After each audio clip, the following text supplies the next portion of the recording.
नमस्कार दोस्तों, welcome to our exam की पाठशाला। दोस्तों आप सामने आज मैं सेट कराने वाला हूं 10 नंबर। याद रखिएगा, सेट नंबर करा रहा हूं 10 यानी कि 10 नंबर। 9 तक मैं करा चुका हूं और जो रुक्मणी की बुक से करा रहा हूं ग्रुप डी स्पेशल। तो याद रखिएगा, और मैं इस वीडियो में आपको आज 45 प्लस क्वेश्चंस कराता हूं और इसमें GK GS plus current affairs रहता है। याद रखिएगा, तो आप कमेंट करके मुझे जरूर बता सकते हैं कि आप 45 क्वेश्चन में कितने क्वेश्चंस कर पा रहे हैं। और आज का ये वीडियो आपके लिए स्पेशल होने वाला है क्योंकि इसमें जनवरी मंथ के इंपॉर्टेंट दिवस आपको कराने वाला हूं, वो मैं वीडियो के लास्ट में कराऊंगा। तो वीडियो को लास्ट तक देखना है, फिर कमेंट करके मुझे बताना है कि आप इसमें कितना स्कोर कर पाए। और अगर आपने और भी पार्ट नहीं देखे और भी सेट नहीं देखे तो आप डिस्क्रिप्शन में जाके लिंक दिया गया है और भी सेट का, वहां से देख सकते हैं, या चैनल की प्लेलिस्ट में जाके आप वहां से देख सकते हैं। चलिए तो फिर वीडियो को स्टार्ट करते हैं पहले क्वेश्चन के साथ। पहला क्वेश्चन पे सामने रहा, निम्न में से किस मुगल बादशाह ने दिल्ली की जामा मस्जिद का निर्माण करवाया? बताइए। तो इसका राइट आंसर हो जाएगा ऑप्शन नंबर सी, दिल्ली में स्थित जामा मस्जिद का निर्माण करवाया था शाहजहां ने।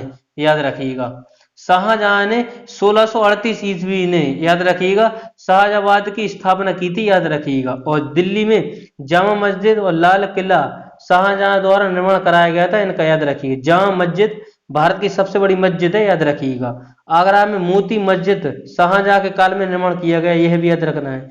दिल्ली का मोती मस्जिद औरंगजेब द्वारा निर्माण कराया गया था। याद रखिएगा, आगरा का जामा मस्जिद अकबर के द्वारा बनाया गया था। याद रखिएगा, तो ये थे कुछ इंपोर्टेंट क्वेश्चंस, इनको भी साथ में याद रखना है। अब है नेक्स्ट क्वेश्चन की तरफ। नेक्स्ट है अंतरराष्ट्रीय जैव विविधता दिवस। अंतरराष्ट्रीय जैव विविधता दिवस कब मनाया जाता है? वेरी वेरी इंपोर्टेंट क्वेश्चन है। अंतरराष्ट्रीय जैव विविधता दिवस यह मनाया जाता है 22 मई को। 22 का आंकड़ा है, याद रखना है। 22 मार्च की बात करें तो विश्व जल दिवस मनाया जाता है 22 मार्च को। याद रखिएगा, पृथ्वी दिवस की बात करें, पृथ्वी दिवस कब मनाया जाता है? तो 22 अप्रैल को पृथ्वी दिवस मनाया जाता है। याद रखिएगा, और विज्ञान प्रौद्योगिकी दिवस तो 11 मई को मनाया जाता है, विज्ञान प्रौद्योगिकी दिवस।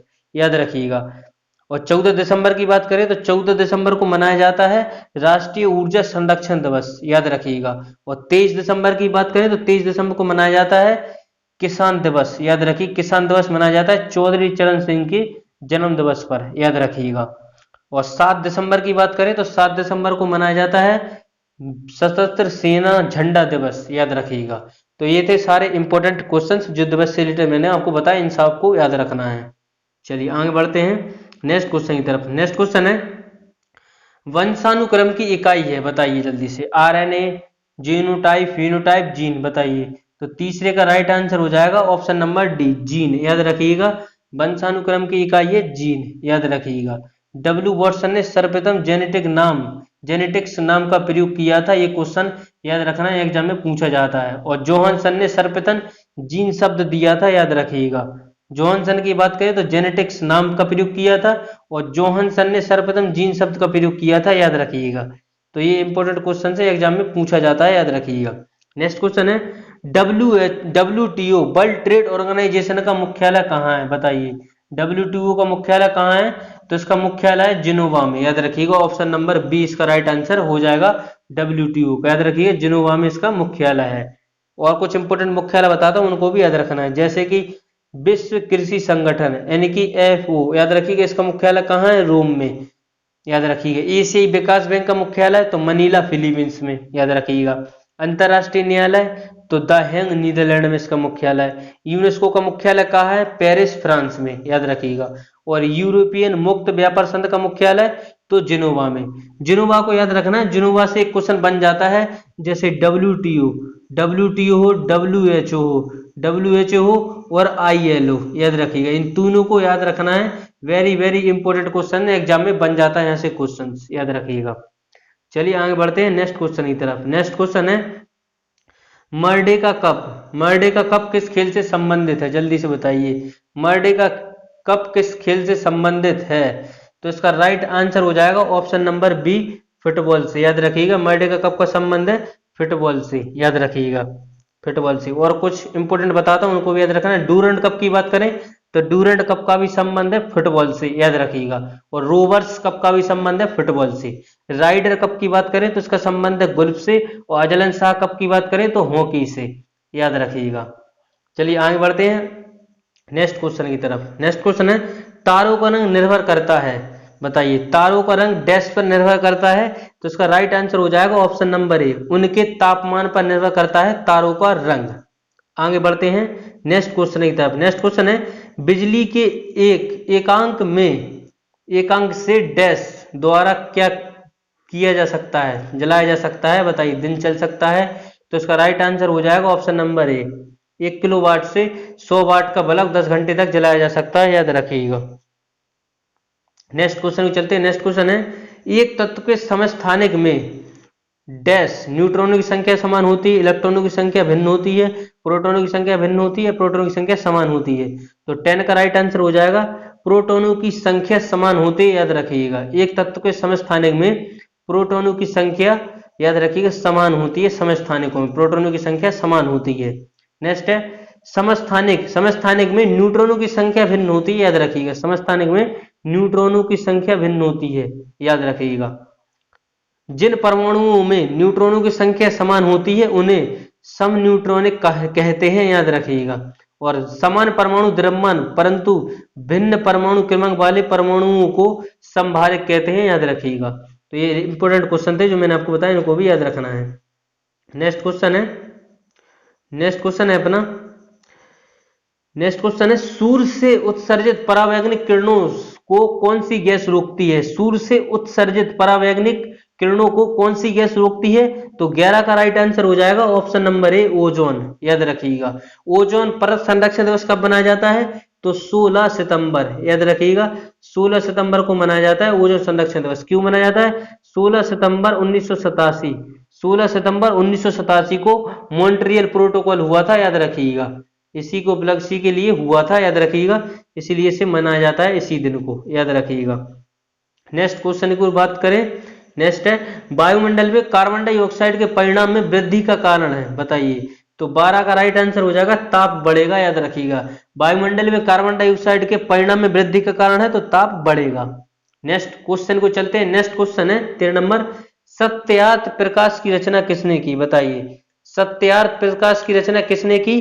तो इसका राइट आंसर आपके सामने, जल्दी से सोचिए क्या हो जाएगा। तो इसका राइट आंसर हो जाएगा option number D, Swami Dayanand Saraswati के द्वारा सत्य प्रकाश की रचना की गई, याद रखिएगा।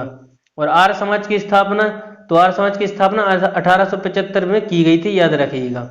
आर्य समाज भारत में सबसे सशक्त समाज है, याद रखिएगा। राजाराम मोहन राय द्वारा 20 अगस्त 1828 को ब्रह्म समाज की स्थापना की गई थी, याद रखिएगा। चलिए आगे बढ़ते हैं नेक्स्ट क्वेश्चन की तरफ। नेक्स्ट क्वेश्चन है, विद्युत प्रतिरोध मापा जाता है, जल्दी से बताइए। 24 नंबर क्वेश्चन है, विद्युत प्रतिरोध मापा जाता है किस में? जल्दी से बताइए, विद्युत प्रतिरोध किस में मापा जाता है? तो इसका राइट आंसर हो जाएगा ओम, याद रखिएगा। ऑप्शन नंबर सी इसका राइट आंसर हो जाएगा, ऑप्शन नंबर सी, विद्युत प्रतिरोध मापा जाता है ओम में, याद रखिएगा। ओम यानी कि V बराबर IR होता है, ओम का फॉर्मूला ये याद रखना है। और ओम का नियम किसने दिया था? सीमेन ओम के द्वारा ओम का नियम दिया गया था। आगे बढ़ते हैं नेक्स्ट क्वेश्चन की तरफ। नेक्स्ट क्वेश्चन है, विद्युतदर्शी यानी कि इलेक्ट्रोस्कोप, याद रखिएगा। इलेक्ट्रोस्कोप का कार्य है, बताइए। विद्युतदर्शी का कार्य है, स्कोप का कार्य है, इलेक्ट्रोस्कोप का कार्य है। इसका राइट आंसर हो जाएगा ऑप्शन नंबर ए, विद्युत आवेश की उपस्थिति की पहचान करना। विद्युतदर्शी यानी कि इलेक्ट्रोस्कोप का कार्य है तो विद्युत आवेश की उपस्थिति की पहचान करना। आगे बढ़ते हैं नेक्स्ट क्वेश्चन की तरफ। नेक्स्ट क्वेश्चन है, एक 5 ग्राम वाले पंख और एक 10 ग्राम भार वाली कील, 10 ग्राम वाली भार वाली कील को दोनों को एक समान गतिज ऊर्जा है तो दोनों वस्तुओं के आवेग के बारे में निम्नलिखित में से कौन सा कथन सही है? तो 27 का राइट आंसर हो जाएगा ऑप्शन नंबर बी, भारी वस्तु से अधिक संवेग होगा, याद रखिए। भारी वस्तु में अधिक संवेग होगा। एक 5 ग्राम भार वाले पंख और एक 10 ग्राम भार वाली कील दोनों में समान गतिज ऊर्जा है, दोनों वस्तुओं के संवेग के बारे में निम्नलिखित में से कौन सा कथन सही है? तो भारी वस्तु में अधिक संवेग होगा, याद रखिएगा।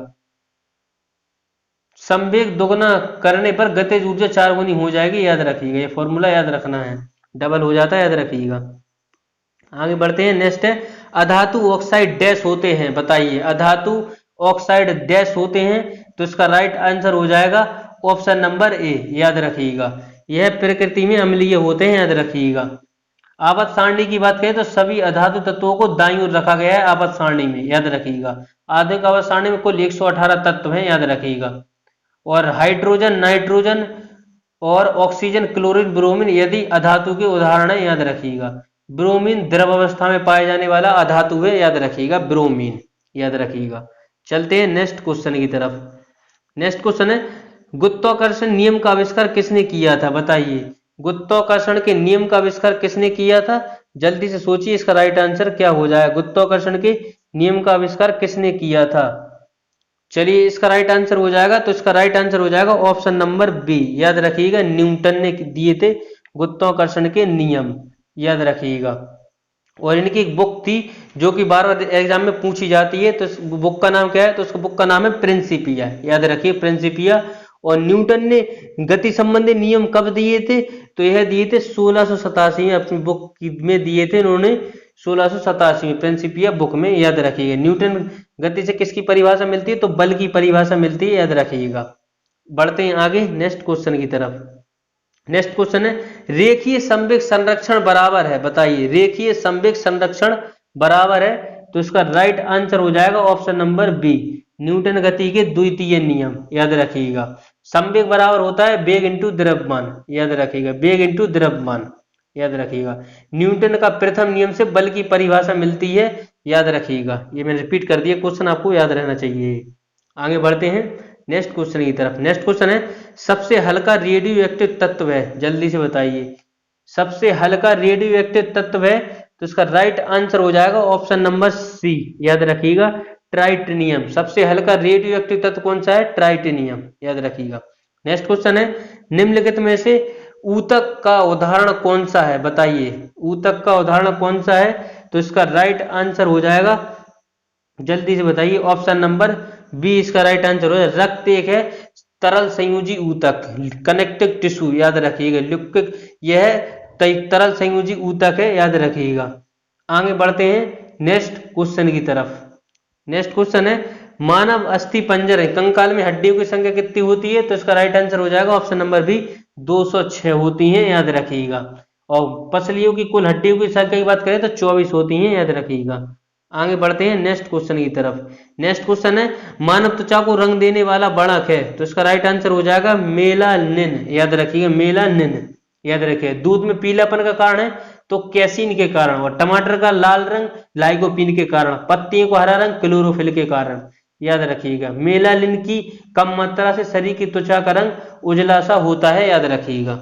आगे बढ़ते हैं नेक्स्ट क्वेश्चन की तरफ। नेक्स्ट क्वेश्चन है, निम्नलिखित में से किस कंपनी ने भारत की संसद भवन की नई इमारत का निर्माण करने का ठेका लिया, तो 85 का राइट आंसर हो जाएगा option number B, Tata project limited, याद रखिएगा, ऑप्शन नंबर बी। आगे बढ़ते हैं नेक्स्ट क्वेश्चन है, निम्नलिखित में से किसे ऑल इंडिया शतरंज फेडरेशन का अध्यक्ष चुना गया, तो 88 का राइट आंसर हो जाएगा option number B, Sanjay Kapoor को चुना गया। नेक्स्ट क्वेश्चन, केंद्र सरकार द्वारा हाल ही में बिहार के किस जिले में नया एम्स खोलने की अनुमति प्रदान की गई, तो 89 का राइट आंसर हो जाएगा ऑप्शन नंबर सी, दरभंगा में, याद रखिए, option number C. Next question है, निम्नलिखित में से किसे हाल ही में डेस्टिनेशन नॉर्थ ईस्ट 2020 इवेंट का उद्घाटन किया, तो इसका राइट आंसर हो जाएगा 90 का option number C, Amit Shah के द्वारा किया गया। नेक्स्ट क्वेश्चन, चिकित्सा शिक्षा के लिए आईजी का नोबेल पुरस्कार 2020 किसे प्रदान किया गया, तो इसका राइट आंसर हो जाएगा नरेंद्र मोदी जी, सी नरेंद्र मोदी जी को यह दिया गया पुरस्कार 2020। नेक्स्ट है, जोरेमी लालरुंगा किस खेल से संबंधित है, तो इसका राइट आंसर हो जाएगा भारोत्तोलन से, याद रखिएगा। लालरुंगा किस खेल से संबंधित है, नुंगा, तो यह भारोत्तोलन से। आगे बढ़ते हैं नेक्स्ट क्वेश्चन की तरफ। नेक्स्ट क्वेश्चन है, दुनिया का सबसे ऊंचा रेलवे पुल जम्मू कश्मीर की किस नदी पर बन रहा है, जिसकी ऊंचाई 467 मीटर है, तो इसका राइट आंसर हो जाएगा यह चिनाब नदी पर बन रहा है। नेक्स्ट क्वेश्चन है, दक्षिण कोरिया का पहला स्वर्ण उपग्रह, तो इसका राइट आंसर हो जाएगा ऑप्शन नंबर ए, याद रखिएगा, अनाइसियस सेकंड। नेक्स्ट क्वेश्चन है, चुनाव आयोग द्वारा बिहार विधानसभा 2020 में कितने चरणों में चुनाव कराए जाने की घोषणा की गई थी, तो इसका राइट आंसर हो जाएगा 3 चरणों में। नेक्स्ट क्वेश्चन, 2011 की जनगणना के अनुसार जारी आंकड़ों के अनुसार भारत की सर्वाधिक बोली जाने वाली भाषा, तो इसका राइट आंसर हो जाएगा ऑप्शन नंबर सी, हिंदी। याद रखिएगा। जनसंख्या दिवस कब कब मनाया जाता है? तो 11 जुलाई को मनाते हैं जनसंख्या दिवस। याद रखिएगा। आगे बढ़ते हैं नेक्स्ट क्वेश्चन की तरफ। नेक्स्ट क्वेश्चन है, यूएस ओपन 2020 महिला विजेता कौन बनी? यूएस ओपन 2020 महिला विजेता कौन बनी? तो इसका राइट आंसर हो जाएगा option number A, Naomi Osaka. याद रखिएगा ऑप्शन नंबर ए। नेक्स्ट है, देश का पहला ऑनलाइन कचरा विनियम कार्यक्रम किस राज्य सरकार द्वारा शुरू किया गया? तो 98 का राइट आंसर हो जाएगा option number B, Andhra Pradesh के द्वारा। देश का पहला ऑनलाइन कचरा विनियम कार्यक्रम किस राज्य सरकार द्वारा शुरू किया गया? आंध्र प्रदेश के द्वारा। आगे बढ़ते हैं नेक्स्ट क्वेश्चन की तरफ। नेक्स्ट क्वेश्चन है अपना, महिला फीफा विश्व कप 2023 की मेजबानी किस देश को प्राप्त है? बताइए। तो 99 का राइट आंसर हो जाएगा ऑप्शन नंबर डी। याद रखिए, ए बी, ऑस्ट्रेलिया और न्यूजीलैंड को। आज का लास्ट नंबर क्वेश्चन। नेक्स्ट है, 4 जून को आए निसर्ग चक्रवात ने भारत के किस राज्य को प्रभावित किया? तो इसका राइट आंसर हो जाएगा ऑप्शन नंबर डी, ए सी, महाराष्ट्र गुजरात दोनों को किया। तो ये थे आपके टॉप 45 क्वेश्चंस। आप इसमें कितना स्कोर कर पाए कमेंट के माध्यम से मुझे जरूर बताएं। चलिए अब चलते हैं इंपोर्टेंट देश की तरफ। जैसे कि मैंने आपको बताया था, जनवरी के महत्वपूर्ण दिवस। 4 जनवरी को कौन सा दिवस मनाया जाता है? 4 जनवरी को मनाया जाता है लुई ब्रेल दिवस। याद रखिएगा। और 9 जनवरी को कौन सा दिवस मनाया जाता है? 9 जनवरी को मनाया जाता है प्रवासीय भारतीय दिवस। और 10 जनवरी को कौन सा दिवस मनाया जाता है? विश्व हिंदी दिवस। और हास्य दिवस भी मनाया जाता है 10 जनवरी को। याद रखिएगा। 12 जनवरी को कौन सा दिवस मनाया जाता है? राष्ट्रीय युवा दिवस मनाया जाता है 12 जनवरी को। और अंतर्राष्ट्रीय युवा दिवस की बात करें तो 12 अगस्त को मनाया जाता है अंतर्राष्ट्रीय युवा दिवस। और हाथी दिवस भी उसी दिन मनाया जाता है। याद रखिएगा 12 अगस्त को। नेक्स्ट क्वेश्चन की बात करें। नेक्स्ट क्वेश्चन है 15 जनवरी। 15 जनवरी को मनाया जाता है भारतीय थल सेना दिवस। याद रखिएगा 15 जनवरी को। 23 जनवरी को सुभाष चंद्र बोस जयंती और इन्हीं की जयंती मनाया जाता है सुभाष चंद्र बोस जयंती पर पराक्रम दिवस। याद रखिएगा, इंपोर्टेंट है, एग्जाम में छपने वाला क्वेश्चन है। नेक्स्ट है 24 जनवरी। 24 जनवरी को मनाया जाता है राष्ट्रीय बालिका दिवस। याद रखिएगा 24 जनवरी को राष्ट्रीय बालिका दिवस। नेक्स्ट है 25 जनवरी। तो 25 जनवरी को राष्ट्रीय मतदाता दिवस। याद रखिएगा 25 जनवरी को राष्ट्रीय मतदाता दिवस। याद रखिएगा। और 26 जनवरी को भारतीय गणतंत्र दिवस। याद रखिएगा 26 जनवरी को भारतीय गणतंत्र दिवस। तो ये थे आपके टॉप इंपोर्टेंट क्वेश्चंस जनवरी के दिवस से रिलेटेड। तो आपको वीडियो कैसा लगा कमेंट के माध्यम में जरूर बताएं। अगर आप चैनल पर नए हैं प्लीज तो चैनल को जरूर सब्सक्राइब करें और बेल आइकन को ऑल जरूर प्रेस करें। याद रखिएगा। और आप इसका पीडीएफ चाहते हैं तो पीडीएफ के लिए टेलीग्राम पर ज्वाइन हो जाए, वहां इसका पीडीएफ अवेलेबल है। चलिए, अगर आपने और वीडियो देखी तो वीडियो की डिस्क्रिप्शन में जाके वहां से देख सकते हैं, चैनल की प्लेलिस्ट में जाके। मिलते हैं अगली वीडियो में। इसी के साथ जय हिंद, जय भारत दोस्तों।